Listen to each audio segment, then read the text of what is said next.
t'es en première spé et que t'as rien compris à la notion de vecteur directeur et normal à une droite, reste ici, on reprend tout en quelques minutes. Vous avez vu donc une droite, on peut l'écrire sous la forme d'une équation cartésienne. C'est quoi une équation cartésienne? C'est tout simplement ax plus by plus c égale 0 avec a et b des réels non nuls et c un réel quelconque. Et en fait, ce qui est génial, c'est que de cette équation, on peut lire plein d'informations. On peut lire un vecteur directeur et un vecteur normal. Mais c'est quoi un vecteur directeur et un vecteur normal? Donc, on dit que le vecteur U, il est directeur de la droite D s'ils ont la même direction. Autrement dit, si la droite dirigée par le vecteur U et la droite D sont parallèles.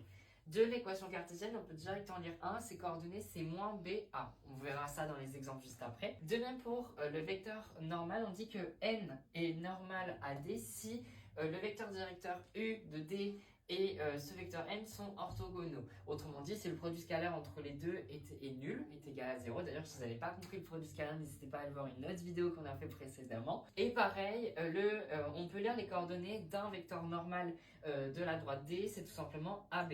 Je précise, évidemment, il existe une infinité de vecteurs normaux et une infinité de vecteurs directeurs pour une seule et une même droite. On va faire quelques exemples. Dans le premier exemple, on nous donne le vecteur n de coordonnées moins 4, 6 et on nous donne une droite D avec son équation cartésienne qui est 2x moins 3y plus 5 égale 0 et on cherche à montrer que vecteur n est vecteur normal AD. Pour cela, il y a deux méthodes. Première méthode, on peut extraire directement un vecteur normal grâce à l'équation. Donc là, on voit très clairement qu'on a un vecteur normal qu'on va noter n2 qui est de coordonnées 2, moins 3, parce qu'on sait que c'est AB, avec A qui est égal à 2, B qui est égal à moins 3, et C qui est égal à 5, mais C, on s'en sert pas, donc c'est pas très grave.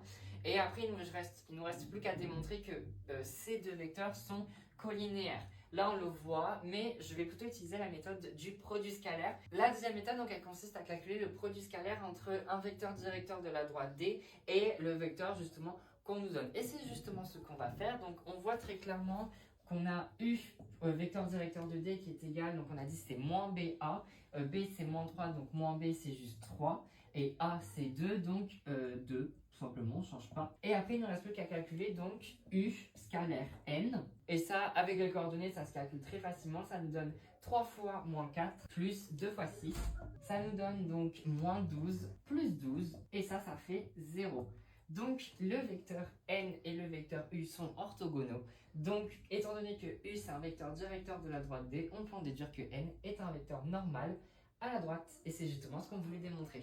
Dans le deuxième exemple, on nous donne pareil une droite D avec une équation cartésienne associée 5x moins 3y plus 12 égale 0. Et on nous demande de déterminer un vecteur n normal à D. Alors là, ça prend 2 secondes. Il nous suffit juste d'identifier qui est A, qui est B et qui est C. Donc A, on le voit direct, c'est le numéro, enfin le facteur de x, c'est donc 5. B, pareil, c'est le facteur de y, c'est moins 3. Et C, c'est celui qui est facteur de rien. C'est 12. Et donc, on sait que, on a vu tout à l'heure qu'un vecteur normal associé à la droite D avec son équation cartésienne, c'était donc le vecteur n de coordonnées AB. Et donc là, du coup, on peut voir que n est de coordonnées A, donc 5, B, moins 3.